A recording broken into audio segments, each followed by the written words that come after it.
담임 목사님께서 크게 눈 띄워주셨는데 우리 잠시 눈을 감아야 할 것 같습니다. 잠시 제가 기도하고 다시 큰 눈을 떠주시기 바랍니다. 네, 오늘 흔들리는 시대에 붙잡아야 할 믿음이라는 제목으로 말씀을 함께 나누고자 합니다. 원래라면 화목 3라는 제목으로 제가 올라와야 할지도 모르는데 우리 양 목사님께서 자리를 비우셔서 불가피하게 제가 이 자리에 있습니다. 원래 요 앞에 자리에 있는 게 더 익숙한데 이 자리에 있으니까 참 어색하고 불편한데 우리 양 목사님 휴가 중에 또 잘 누리고 돌아올 수 있도록 같이 기도해 주시면 좋겠습니다. 오늘 이 시대를 우리가 어떻게 한마디로 표현할 수 있을까요? 어떻게 표현하실 수 있겠습니까? 오늘 이 시대를 한마디로 표현해 보자면 흔들리는 시대, 또 불확실의 시대라고 얘기할 수 있겠습니다. 왜 그렇습니까? 우리가 잘 아는 대로 AI가 등장하기도 하고요. AI 등장으로 이제는 직장도 확실하지 않습니다. 많은 사람들이 AI 존재로 인해 조금은 어려워하고 있는 시대입니다. 앞에 보시면요, 지금 이제 독일에서는 AI 목사가 등장하고 있습니다. 앞에 보시는 이 흑인 목사님이 컴퓨터 그래픽으로 입혀졌고요. 챗 GPT라고 그 AI 기술을 동원해서 독일 국교회에서는 이렇게 AI 목사님을 만나고 있습니다. AI가 아니라서 감사한지 모르겠는데요. 어쨌든 이런 어려운 시대 가운데 있습니다. 이제 강대상 앞에 서 있는 저조차도 이제는 직업의 어려움을 고민해봐야 할 때가 아닌지 모르겠습니다. 목회자도 이런데 하물며 성도님들은 어떠하겠습니까? 점점 더 과학기술이 발달하는 이 시대는 우리에게 두려움을 줍니다. 왜냐하면 미래가 불확실하기 때문입니다. 이처럼 불확실하기에 우리의 마음도 흔들리게 되는데요. 이런 시대 가운데 우리는 무엇을 바라보며 어떻게 살아야 할까요? 다시 말해 이 불확실의 시대 가운데, 흔들리는 시대 가운데 우리는 무엇을 붙잡고 나가야 할까요? 저는 그것을 오늘 말씀을 통해 믿음으로 바라보았습니다. 이 믿음하면 성경에 생각나는 인물이 누가 있을까요? 잘 아시는 대로 아브라함입니다. 오늘 저는 이 불확실한 시대 아브라함의 이야기를 통해 믿음에 관해 함께 성도님들과 나누고자 합니다. 이 믿음으로 살아갔던 아브라함, 믿음의 조상은 아브라함은 이번 여름 성경학교 때 우리 유치부부터 초등 1, 2부가 함께 아브라함이라는 인물을 주제로 이 말씀을 나누었습니다. 그리고 이 말씀을 가지고 믿음의 훈련을 했습니다. 이런 아브라함을 통해 우리의 믿음을 점검하고요. 또 먼저는 지금 말씀을 듣는 우리 성도님들 한 사람 한 사람이 이 믿음의 사람으로 자라나고 또 우리 사랑하는 자녀들이 아브라함과 같이 믿음의 인물이 되기를 간절히 소원합니다. 이 아브라함의 믿음은요, 3가지로 우리가 정리할 수 있을 것 같습니다. 보시면요, 첫 번째가 고백이고요, 두 번째가 순종, 또 세 번째가 바라봄입니다. 근데 그 뒤에 보시면 이 그림이 하나씩 다 있죠. 첫 번째 그림이 뭐 같이 보이세요? 네, 잘 아시네요. 별이고, 두 번째가 산입니다. 세 번째가요, 연못이 아니고 굴입니다. 이 각가지 상징들을 통해서 아이들이 이 고백과 순종과 바라봄을 잘 이해할 수 있도록 총회교육원에서 이 자료를 만들었습니다. 그래서 이 각과의 앞글자만 따면 어떻게 되지요? 고, 순, 바. 밥 한 바 드실 때 밥 한 바 생각하지 마시고 오늘 들었던 설교 내용 생각하시면서 이 고순바의 내용으로 함께 가족들과 말씀의 내용을 한번 나눠보시면 좋겠습니다. 그럼 첫 번째로요, 이 흔들리는 시대 붙잡아야 할 믿음, 아브라함에게는 무엇이 있었습니까? 첫 번째로는 고백입니다. 첫 번째 아브라함에게는 이 바로 고백이 있었는데요. 어떤 고백이었습니까? 바로 하나님께서 부르실 때 믿음으로 반응하는 것이었습니다. 하나님께서는 그런 아브라함을 의롭다 여겨주셨습니다. 이처럼 고백은요, 믿음의 첫 시작입니다. 그 고백은 결말을 다 알기 때문에 할 수 있는 고백은 아닙니다. 사실 아브라함이 이후에 어떤 일까지 벌어질지 그가 다 알았다면 이렇게 쉽게 고백할 수 없었을 것입니다. 자식까지도 산채로 다 바쳐야 하는데 어떻게 감히 그렇게 할 수 있었겠습니까? 그러나 아브라함은 우선은 믿음으로 고백한 후에 그 믿음의 여정이 이어진 것을 알 수 있는데요. 오늘 창세기 12장 1절에서 5절까지 말씀 우리 함께 읽겠습니다. 시작. 여호와께서 아브라함에게 이르시되 너는 너의 고향과 친척과 아버지의 집을 떠나 내가 내게 보여줄 땅으로 가라. 내가 너로 큰 민족을 이루고 내게 복을 주어 내 이름을 창대하게 하리니 너는 복이 될지라. 너를 축복하는 자에게는 내가 복을 내리고 너를 저주하는 자에게는 내가 저주하리니 땅의 모든 족속이 너로 말미암아 복을 얻을 것이라 하신지라. 이에 아브라함이 여호와의 말씀을 따라갔고 롯도 그와 함께 갔으며 아브라함이 하람을 떠날 때에 75세였더라. 아브라함이 그의 아내 사레와 조카 롯과 하란에서 모은 모든 소유와 얻은 사람들을 이끌고 가나안 땅으로 가려고 떠나서 마침내 가나안 땅에 들어갔더라. 아멘. 하나님께서는요, 먼저 아브라함에게 이 믿음의 여정을 이끌어 가십니다. 그리고 하나님께서 아브라함에게 포기해야 할 것과 복 주실 것을 앞뒤로 비교하며 말씀하고 계십니다. 1절을 보시면 아브라함이 포기해야 할 세 가지가 나오죠. 무엇입니까? 땅과 친척과 부모입니다. 이 세 가지 순서는요, 난이도가 쉬운 순서부터일까요? 아니면 어려운 순서부터일까요? 쉬운 순서부터 나아가고 있습니다. 말씀을 보시면요, 먼저 땅부터 포기하라고 하시는데, 땅은 잘 아신 대로 아브라함은 먼저 갈대아 우르 출신입니다. 갈대아 우르에서 그는 낳고 아버지 데라와 함께 가나안을 향해 떠나려다가 정착한 곳이 바로 이 하란입니다. 그렇게 이 하란 땅은 그에게, 아브라함에게 고향과도 같습니다. 창세기 24장 4절에서 7절을 보시면 아브라함이 이삭의 아내를 찾기 위해 종을 하란으로 보내며 이렇게 표현합니다. 나의 땅, 나의 고향. 우리는 어느 도시에선가 10년 이상 살면 그 도시가 고향처럼 여겨지지 않나요? 우르를 떠나 가나안을 향해 가다가 하란에 정착해버린 아브라함에게 하나님께서는 모든 미련을 떨쳐버리고 하나님이 보여주실 그 땅으로 가라고 말씀하고 계십니다. 또 두 번째로 포기하라고 한 것 무엇입니까? 바로 친척입니다. 친척은 원어로 출생지와 친족 둘 다 의미합니다. 쉽게 말해서 자신이 살아오던 그 모든 배경을 포기하고 떠나라는 것입니다. 아브라함이 75년 동안 쌓은 그 모든 인간관계를 포기하라는 것.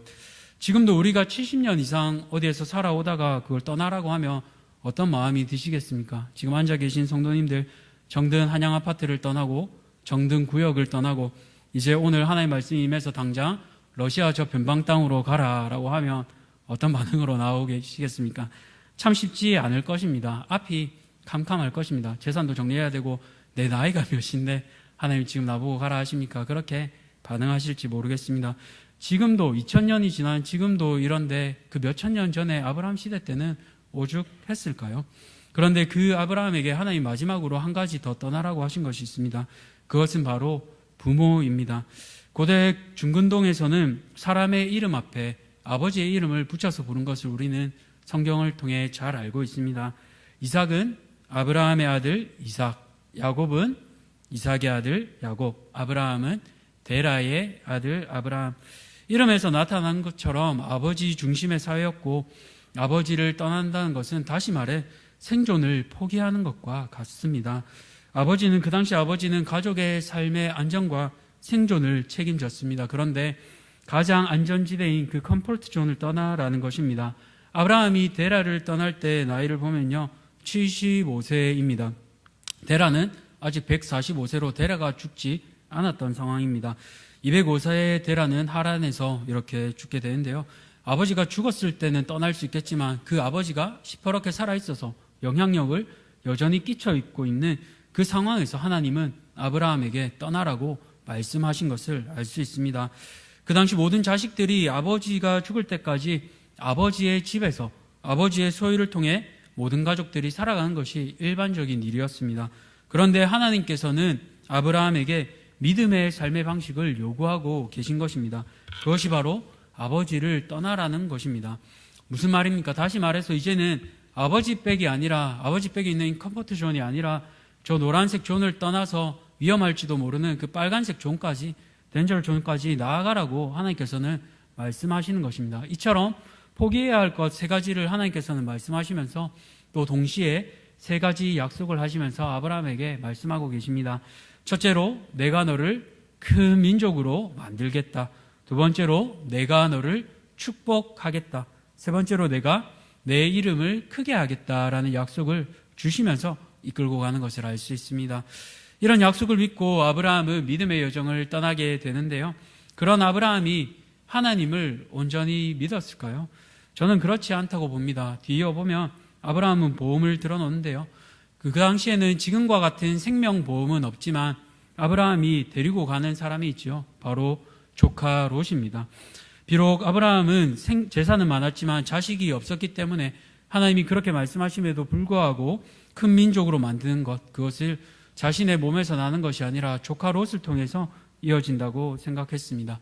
그런 아브라함을 하나님께서는 뭐라 하지 않으시고 품으시면서요, 오랫동안 훈련해 가십니다.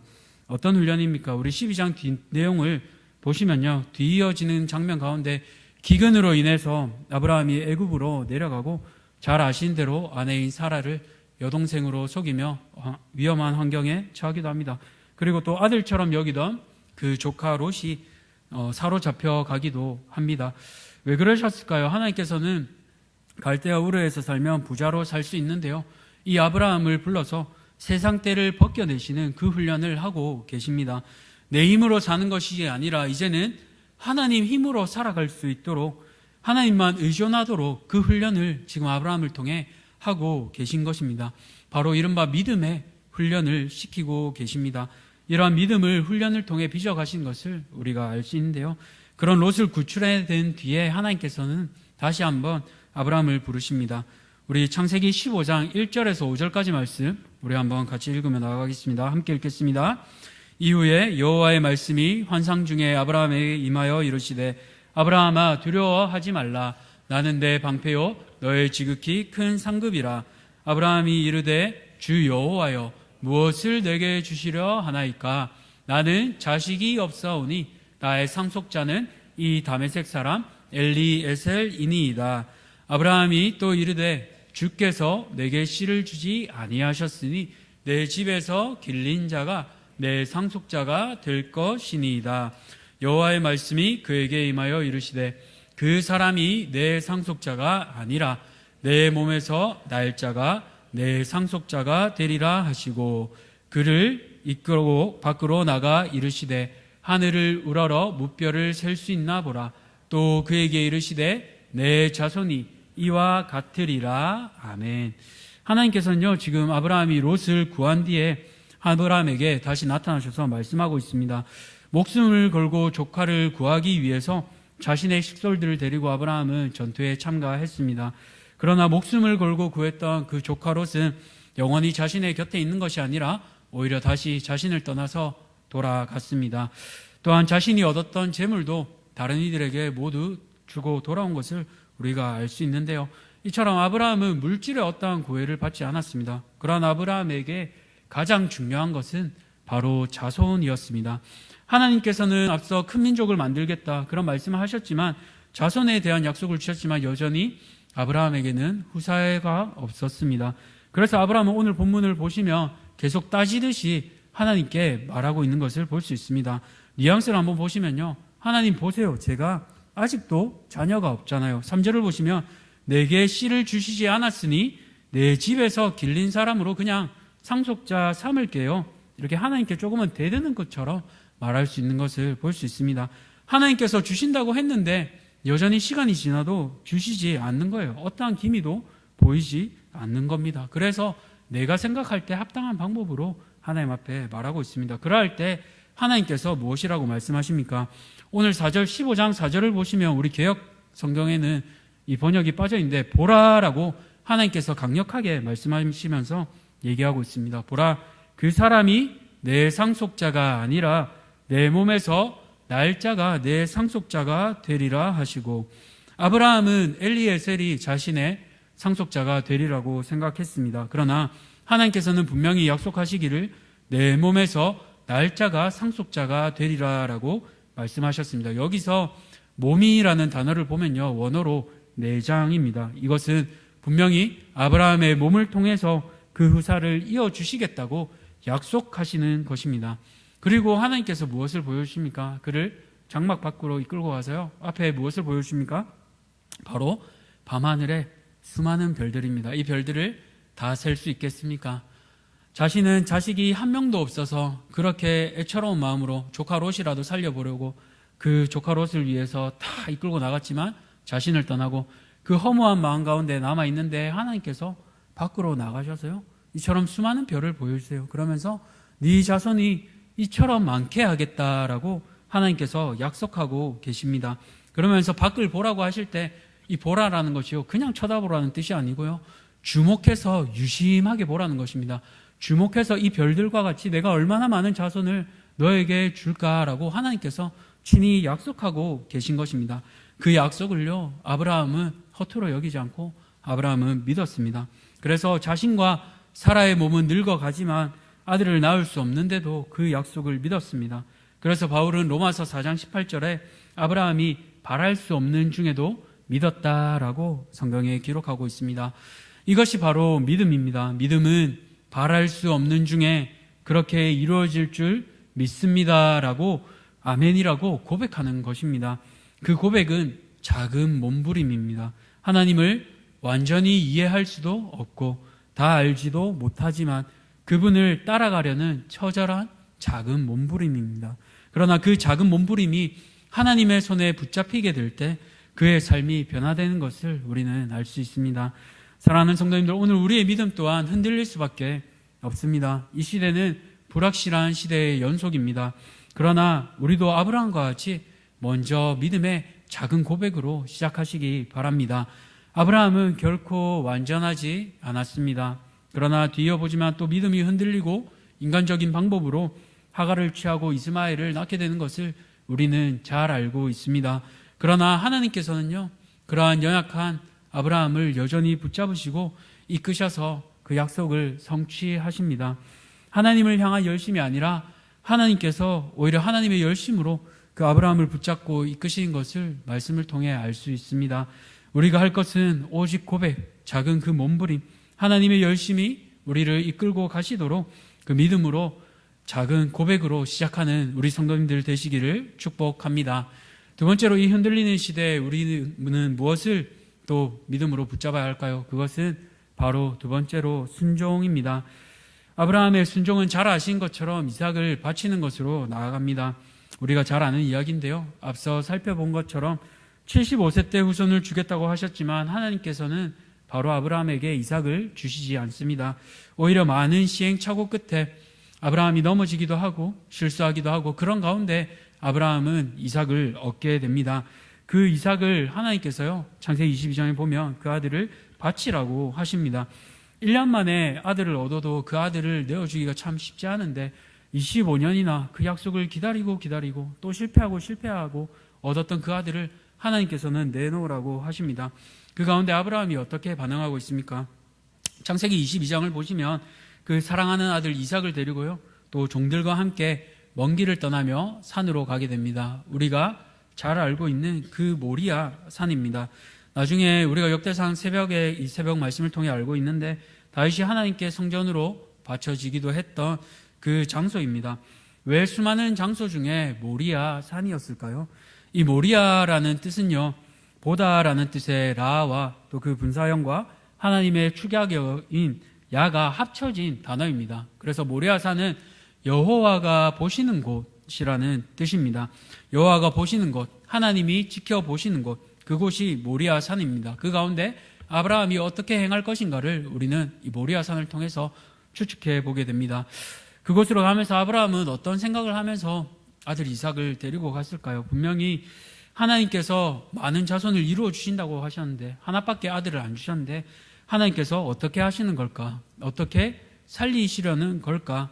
내가 제물로 아들을 바치면 그 아들은 반항하지 않고 얌전히 앉아 있을까? 이런 수많은 생각을 하면서 아브라함은 그 먼 길을 걸어갔을 것 같습니다. 그리고 믿음으로 도착한 그 모리아 산에서 아브라함은 믿음의 그 고백을 하게 됩니다. 종들에게 말하기를 너희는 여기 있어라.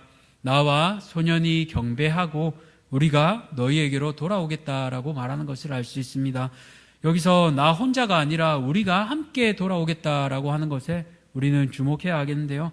이것을 보면 하나님에 대한 분명한 신뢰가 있는 것을 알 수 있습니다. 테스트를 치르기 전에 아브라함의 이 믿음이 돋보이는 것을 볼 수 있습니다. 앞서 하나님께서 15장에서 부르실 때 또 12장에서 부르실 때 아브라함은 온전한 믿음이라기보단 자신의 생각대로 보험을 들고 떠났던 모습을 볼 수 있습니다. 그러나 이 시점에서 아브라함은 아들 이삭을 통해 그 믿음이 한 번 더 업그레이드된 그 모습을 볼 수 있습니다. 하나님께서 한 사람을 부르실 때는요, 그 사람을 오랜 시간 동안 훈련시켜가지고 또 숙성시켜 가십니다. 그 모습이 오늘 성경 가운데 나오는데요, 오늘 말씀을 듣는 우리 성도님들도 하나님 앞에 이렇게 믿음이 업그레이드 되어서 아름답게 숙성되어 가시면 좋겠습니다. 뒤에 보시면 아브라함이 이제 아들 이삭을 데리고 번제로 나아가는데요, 나무를 들고 아들 이삭에게 지고 또 불과 칼을 들고 올라갑니다. 앞서 보이는 것처럼 이제 아들을 묻고 하나님 앞에 제단으로 올려 칼을 들고 바치려고 합니다. 100세가 넘어서 25년이라는 그 오랜 시간을 통해 받은 그 아들을 단숨에 숨을 끊어야 하는 그 아버지의 심정이 어떠했을까요? 근데 성경을 보면 아브라함은 주저함이 없습니다. 그래서 하나님께서 이삭을 자신에게 후손으로 주신 것을 믿고 담대하게 앞뒤 재지 않고 온전히 순종하는 것을 볼 수 있습니다. 히브리서 11장 18절은 이렇게 고백합니다. 내 자손이라 칭할 자는 이삭으로 말미암으리라 하셨으니 저가 하나님이 능히 죽은 자 가운데서 다시 살리실 줄로 생각한지라. 그렇게 아브라함은 하나님께서 혹시나 이삭을 죽여도 다시 살리실 줄로 믿었습니다. 하나님께서는 그 아브라함의 믿음을 아시고 두 번이나 다급하게 부르신 것을 우리는 이 말씀을 통해 알 수 있습니다. 두 번이나 다급하게 부르시며 아브라함이 믿음에서 통과한 것을 알려주십니다. 그리고 미리 준비하신 양을, 여호와 이레의 그 양을 보여주십니다. 아브라함의 믿음이 빛나 보이지만 하나님께서는 미리 모든 것을 준비해 주셨습니다. 양을 준비하시며 순종케 하신 하나님, 그 하나님께서는 모든 시험 가운데 모든 길을 내어주셨습니다. 때로 우리에게 아브라함같이 혹독한 시험이 찾아올 때도 있습니다. 그러나 기억하시면 좋겠습니다. 하나님께서는 가장 좋은 것을 우리에게 주시는 분이심을 꼭 믿으시기 바랍니다. 그 하나님께서는 여호와 이레 하나님이 되셔서요, 미리 다 준비하시고요, 그 값을 치루어 주시는 하나님이십니다. 그렇기에 자신의 하나밖에 없는 아들까지도 값없이 내어주신 그 하나님을 기억하며 우리도 기꺼이 순종하는 믿음의 모든 성도님들 되시기를 축복합니다. 마지막으로 아브라함은요, 흔들리는 시대 그 믿음을 바로 이 바라봄으로 바라보게 됩니다. 아브라함은 하나님께 앞서 세 가지 약속을 받았습니다. 첫째는 복 자체가 되는 것, 그리고 둘째는 많은 자손, 또 셋째는 땅입니다. 복이 되는 것과 자손은 아브라함이 앞서 성취되었습니다. 그러나 여전히 두 가지 약속 중에 성취되지 않은 것은 바로 이 땅에 관한 것입니다. 하나님 은혜로 부유한 삶을 아브라함은 살았지만 그에게는 땅이 없었습니다. 그런 그에게 기회가 오는데요, 창세기 23장을 보시면 아내 사라가 127세에 죽게 됩니다. 그런데 재미있는 것이 이 사라에 대한 내용들보다 이 막벨라 굴에 관한 그 굴을 어떻게 사고 파는지가 더 많이 나오게 됩니다. 이 내용을 보시면 아브라함과 헷 자손이 세 번에 걸쳐서 협상을 하게 되는데요, 매번마다 아브라함이 먼저 제안을 하고 헷 자손이 발을 빼는 장면을 볼 수 있습니다. 첫 번째로 아브라함은 사라를 묻기 위해 매장지를 소유하고 싶다 말하고 먼저는 거절당합니다. 매장지를 팔 수는 없지만 대신 한 곳을 정하며 그 땅을 주겠다고 헷 자손은 약속합니다. 다시 두 번째로 아브라함은 포기하지 않고 왕에게 엎드리는 자세로 겸손하게 헷 자손에게 엎드리는 것을 볼 수 있습니다. 그러자 이제 그 소유자인 에브론은 아브라함에게 굴을 그냥 주겠다고 계속해서 얘기하고 있습니다. 여기까지만 보면 언뜻 그 에브론이 호의를 베푸는 것처럼 보이지만 사실은 아브라함의 마음을 애끓게 해서 더 값을 챙기려는 모습입니다. 고도의 심리전을 펼치고 있는 것입니다. 그러나 이런 말을 듣고도 아브라함은 한 번 더 절하면서요, 포기하지 않고 에브론에게 값을 후히 쳐줄 테니 이 막벨라 굴을 팔아라고 얘기합니다. 그러자 에브론은 마지못한 척하면서 은 400세겔이지만 값은 치르지 말라고 그냥 쓰라고 합니다. 그래서 결국 아브라함이 그 값을 치르고 산 것, 은 400세겔인데요. 당시 창세기 37장 28절을 보시면 요셉이 은 20세겔에 팔려가는 것을 볼 수 있습니다. 또 시간이 많이 지나서 같은 장소를 다윗은 성전 장소로 쓰기 위해서 은 50세겔을 주고 이 타작마당 모리아산을 사게 됩니다. 생각해 보십시오. 다윗 시대에 50세겔을 주고 샀는데 아브라함 시대에는 약 1000년 전에는 그 8배인 400세겔을 주고 샀습니다. 이것은 똑똑한 사람입니까? 아니면 바보입니까? 우리가 똑똑한 사람이라고 얘기할 수 없습니다. 좀 피부에 안 와드시면 한양 아파트를 예로 들어볼까요? 지금 한양 아파트를 만약에 우리 조상 중에 한 분이 한 1000년 전인 통일신라 시대에 지금 시가의 8배를 주고 지금 시가를 그냥 2억으로 계산했을 때 16억을 주고 한양 아파트를 사셨습니다. 그래서 지금 우리가 그 아파트에 살고 있습니다. 그러면서 우리가 자녀에게 자랑합니다. 얘들아, 예전에 우리 오래전에 조상님이 16억을 주고 이 아파트를 사셔서 우리가 이렇게 행복하게 살고 있다 하면 자녀들이 뭐라 하겠습니까? 우리 선조 할아버지 호구였네요, 바보였네요, 이런 얘기 하지 않겠습니까? 그런데 아브라함이요, 왜 그런 짓을 했을까요? 아브라함이 당시 부동산 시세를 잘 몰라서 바가지를 단단히 쓰여서 그랬을까요? 아닙니다. 아브라함이 시세를 모른 것이 아닙니다. 아브라함은요, 영적인 눈으로 그 땅을 바라보았기 때문에 그렇습니다. 창세기 17장 8절을 보시면요, 이렇게 나와 있습니다. 우리 한번 같이 읽어볼까요? 시작. 내가 너와 내 후손에게 내가 거류하는 이 땅, 곧 가나안 온 땅을 주어 영원한 기업이 되게 하고 나는 그들의 하나님이 되리라. 아멘. 아브라함은요, 하나님의 약속을 붙잡았습니다. 하나님께서 가나안 땅을 주시겠다고 한 것을 그는 약속으로 받았습니다. 그렇기에 그는요, 잠시 머무르는 이 땅이지만 자신들의 후손들에게 물려줄 그 땅을 위해서 가나안 땅 전부를 후손에게 주실 그 하나님을 기억하며 약속으로 이 땅을 샀습니다. 그 아브라함은 일시적인 이 땅을 바라보지 않았고 영원한 하늘을 바라보며 살았던 사람입니다. 그렇기에 그 영적인 시각이 깨어 있었기 때문에 땅의 눈으로 볼 때는 바보 같고 호구 같고 멍청한 것 같지만 그는 오히려 멍청한 사람이 아니라 영원한 것을 바라보는 믿음의 사람이었던 것을 우리는 이 말씀을 통해 알 수 있습니다. 아무런 땅도 없었지만, 자기에게 아무런 유익이 되는 것이 없었지만 아브라함은요, 하나님이 하신 약속을 붙잡고 자신의 후손들을 위해서 그 믿음으로 믿음의 기회를 붙잡았습니다. 영적인 시력으로 바라볼 때 보이는 것을 결코 놓치지 않았던 믿음의 거장이었습니다. 아브라함은 그렇게 하나님이 주신 그 약속의 성취를 믿음으로 바라보며 또 행동으로 옮겼습니다. 처음에는 고향과 아비집을 떠났고, 두 번째로 자식이 없을 때도, 그리고 마지막으로 땅에 대한 약속이 이루어지지 않았을 때도 그는 한 걸음 한 걸음 믿음을 따라 나아갔습니다. 그리고 믿음으로 하나님이 주실 저 영원한 가나안 땅을 바라보면서요, 8배 이상의 바가지를 쓰면서 막벨라 굴을 산 것을 우리는 알 수 있습니다. 사랑하는 성도님들, 우리는 어떠합니까? 우리에게는 어떤 믿음의 눈이 있습니까? 우리도 이런 믿음의 눈이 있기 때문에 지금 적절한 아파트를 구매해서 물려주어야 할까요? 그것보다 더 중요한 것은 바로 아브라함과 같이 믿음을 우리 자녀들에게, 후손들에게 물려주는 일입니다. 여전히 이 시대는 앞서 말한 것처럼 흔들리는 시대입니다. 우리 자녀들도 여전히 흔들리며 살아갑니다. 세상에서 성공해야 하고 혼탁하고 어려운 이 시대 가운데 하나님 아닌 다른 것을 붙잡아야만 성공한다고 세상은 가르치고 있습니다. 물질을 붙잡아야 하고 나의 뒷줄을 끌어서 이끌어줘야 할 사람을 붙잡아야 한다고 가르치고 있습니다. 그러나 그것은 영원하지 않고 붙잡아봐야 썩어 없어질 것뿐들입니다.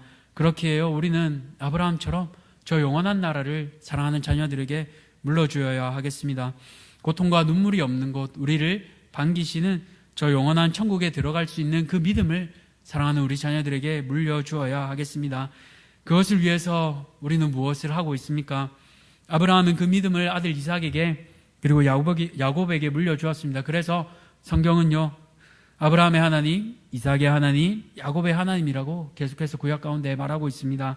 나의 하나님에서 그치는 것이 아니라 내 자녀의 하나님, 또 내 후손들의 하나님이 되어야 합니다. 그러할 때, 이 믿음이 계승되어야 할 때, 그때야 이 흔들리는 시대 가운데서도 오직 하나님만 붙잡고 살아갈 수 있습니다. 말씀을 맺겠습니다. 사랑하는 성도님들, 이 흔들리는 시대 우리가 붙잡아야 할 것은 오직 믿음입니다. 첫 번째로 고백하시기 바랍니다. 하나님만이 참 하나님 되심을 우리의 입술로 고백하십시오. 두 번째로 순종하시기 바랍니다. 하나님께서는 모든 것을 다 빼앗아 가시는 그런 깡패 같은 하나님이 아닙니다. 오히려 모든 것을 아낌없이 다 내어주시는 좋으신 아버지 하나님이십니다. 자신의 아들까지도 아낌없이 내어주시는 그 사랑인데 무엇을 더 주시지 않겠습니까? 그 사랑의 하나님을 기억하며 우리가 오늘 하나님 앞에 순종해야 할 그 순종의 제목들을 다시 한번 생각해 보시기 바랍니다. 마지막으로요, 아브라함은 또 바라봄으로 나아갔습니다.